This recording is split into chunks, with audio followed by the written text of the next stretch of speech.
नमस्कार, मी आशा. आपण पाहत आहात डिस्कव्हरी न्यूज. डिस्कव्हरी न्यूजच्या बुलेटिनमध्ये आपलं स्वागत आहे. पाहूया शहरातील काही ठळक घडामोडी. कल्याणात उत्तर महाराष्ट्र खानदेश विकास मंडळातर्फे ग्लोबल खानदेशी महोत्सव 2024 चं भव्य असं आयोजन करण्यात आलंय. या महोत्सवात खानदेशी संस्कृती, कला, नाट्यविष्कार, खाद्यपदार्थ, साहित्य अशा विविध संस्कृती कल्याणकरांना अनुभवायला मिळत आहेत. याच महोत्सवात जळगाव राष्ट्रवादीचे मदत व पुनर्वसन मंत्री अनिल भाईदास पाटील यांनी आपली खास उपस्थिती लावली.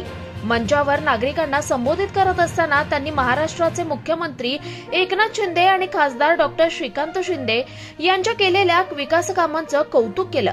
सोबतच एकनाथ शिंदे यांच्यासारखा मुख्यमंत्री महाराष्ट्राला लाभणं हे महाराष्ट्राचं भाग्य आहे असं वक्तव्य करत त्यांनी उपस्थित असलेल्या सर्व नागरिकांचे तसेच बीजेपीच्या सर्व कार्यकर्त्यांची मनं जिंकली. कल्याणात प्रवेश करताना इथे झालेल्या विविध विकास कामांचं कौतुक करत त्यांनी श्रीकांत शिंदे यांनाही शुभेच्छा दिल्या.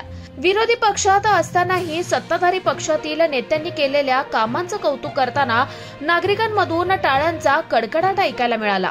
यावेळी भाजपाचे जिल्हाध्यक्ष नाना सूर्यवंशी तसेच उत्तर महाराष्ट्र खानदेश विकास मंडळाचे अध्यक्ष श्री विकास पाटील, उत्तर महाराष्ट्र खानदेश विकास मंडळाचे समन्वयक श्री प्रशांत पाटील तसेच अनेक पदाधिकारी, कार्यकर्ते व नागरिक मोठ्या संख्येने उपस्थित होते.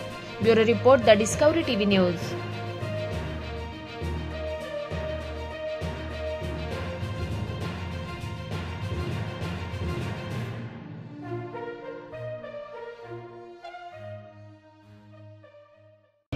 मी कदाचित मला माहिती होतं की हा प्रसंग जर का माझ्या आयुष्यातला जर का टळला असता तर मी नक्की पश्चाताप केला असता.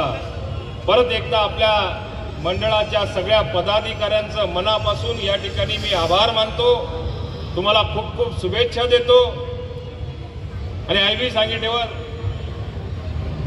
या त्यातून काम करावं जे आणि मनाकडे एकनाथ शिंदे साहेबने खातं व्यास दिले मदत आणि पुनर्वसन यासनी मदत करी चांगली गोष्ट राहील. नाही करी तेव्हा पाहिजे जावं ना शिंदे साहेब मीच चालला जासो तुम्ही फाईल उकली सर मीच लगेसू या दिल्ली मराठी. पण समजा जर का ती फाईल रवी भाऊ कोठे जर का अटकेल राहील तुम्ही मला सांगा. मंत्रालयामध्ये शिंदे साहेबांसारखा मुख्यमंत्री या महाराष्ट्रात कधीच होऊ शकत नाही. श्रीकांतजी याच्यामध्ये एक मला सांगण्याची ज्या पाडळसरे धरणाचा उल्लेख केला, आमची सर्व खानदेशातली लोक या ठिकाणी याच्याकरता येतात की आमच्याकडे परिस्थिती फार वाईट आहे. आणि आज ज्या पाडळसरे धरणाचा उल्लेख केला तो तापी नदीवरचं सर्वात मोठं जे धरण बांधलं जातंय आणि त्या बांधण्याकरता सुधारित प्रशासकीय मान्यता राज्याचे मुख्यमंत्री एकनाथ शिंदे साहेब, राज्याचे उपमुख्यमंत्री देवेंद्रजी फडणवीस साहेब, राज्याचे दुसरे उपमुख्यमंत्री अजितदादा पवार या तिघांनी मनावर घेतलं आणि 4,890 कोटीला त्याला सुधारित प्रशासकीय मान्यता मिळाली. मित्रांनो, मला सांगताना एक गोष्टीचा आनंद वाटतो. आज डॉक्टर साहेबांना याची कल्पना नसेल पण तो आपला खानदेशातला तापी नदीवरचा सर्वात मोठा प्रकल्प असणार आहे. मी ज्यावेळी त्या कॅबिनेटची त्याला मान्यता लागते त्या कॅबिनेटची मान्यता घेण्याकरता दोन्ही उपमुख्यमंत्र्यांकडे गेलो. त्यांनी एक 15-20 मिनिटांमध्ये त्याची सही केली. राज्याचे देवेंद्र फडणवीस साहेब असतील, अजितदादा असतील, त्यांनी त्याच्यावरती तात्काळ सह्या केल्या.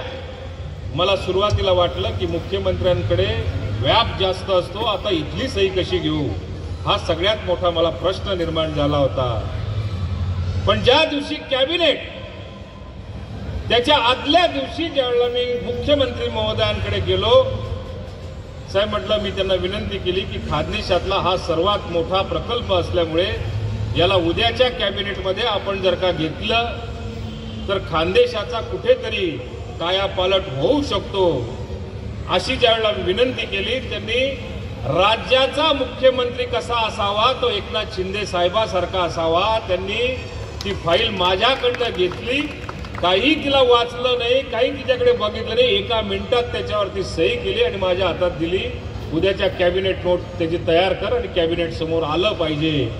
असा हा राज्याचा जर का मुख्यमंत्री आपल्या खानदेशचा त्या बाजूचा. तर या होत्या डिस्कवर टीव्ही न्यूज. तुम्हाला आमच्याशी संपर्क साधायचा असल्यास स्क्रीनवर दिलेल्या क्रमांकाशी संपर्क साधू शकतात. 9388420420. तर वेळ झाली निरोप घेण्याची. उद्या पुन्हा भेटूया याच वेळेस. तोपर्यंत धन्यवाद.